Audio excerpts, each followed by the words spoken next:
আফ্রিকার জঙ্গলি মানুষের খাবারের রহস্য। আফ্রিকার জঙ্গলে বসবাস উপজাতি সাম্প্রদায়িক জীবনযাত্রার রহস্য ভরা।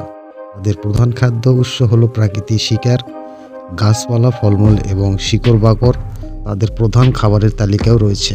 এই মানুষগুলো শিকার করে বন্য প্রাণী যেমন হরিণ, বুনো, শকুর এবং পাখি, এবং শিকারের জন্য তারা ব্যবহার করে ঐতিহ্যবাহী অস্ত্র যেমন তীর, ধনুক এবং বল্লম। আফ্রিকার জঙ্গলি মানুষের খাবার শুধু তাদের পেটে ভরায় না, বরং তাদের শক্তি এবং বেঁচে থাকার শক্তি দেয়। আফ্রিকার বিশ্বস্ত জঙ্গল জীবন রহস্যময় এবং বৈচিত্র্যময়। এখানকার উপজাতি সম্প্রদায়ের মানুষেরা প্রকৃতির সঙ্গে মিতালি গড়ে তোলে এবং তাদের প্রতিদিনের খাবার সংগ্রহ করে চারপাশের পরিবেশ থেকে। প্রথমবার শিকারীদের তাদের প্রধান খাদ্য উৎস। তারা তীর, ধনুক, বল্লম এবং ফাঁদ ব্যবহার করে শিকার করে হরিণ, বন, শূকর আরও অনেক ধরনের প্রাণী তারা শিকার করে উৎসবের মতো আনন্দ করে।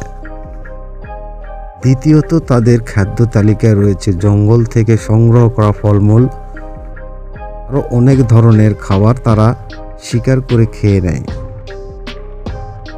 মধু সংগ্রহ করে তাদের জীবনের একটি গুরুত্বপূর্ণ অংশ।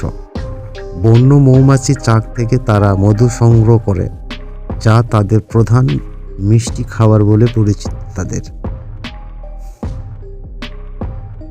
রান্নার পদ্ধতি বেশ প্রাচীন এবং সহজ। আগুন মাংস ভেজে বা সিদ্ধ করে খাওয়া হয়। অনেক সময় খাবারের স্বাদ বাড়ানোর জন্য তারা নির্দিষ্ট গাছের পাতা মশলা হিসাবে ব্যবহার করে।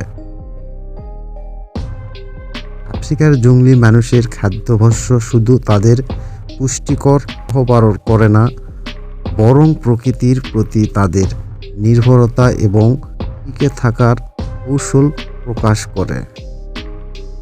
বন্ধুরা, এরকম ভিডিও পেতে হলে অবশ্যই আমাদের চ্যানেল সাবস্ক্রাইব করে আমাদের পাশেই থাকুন। ধন্যবাদ।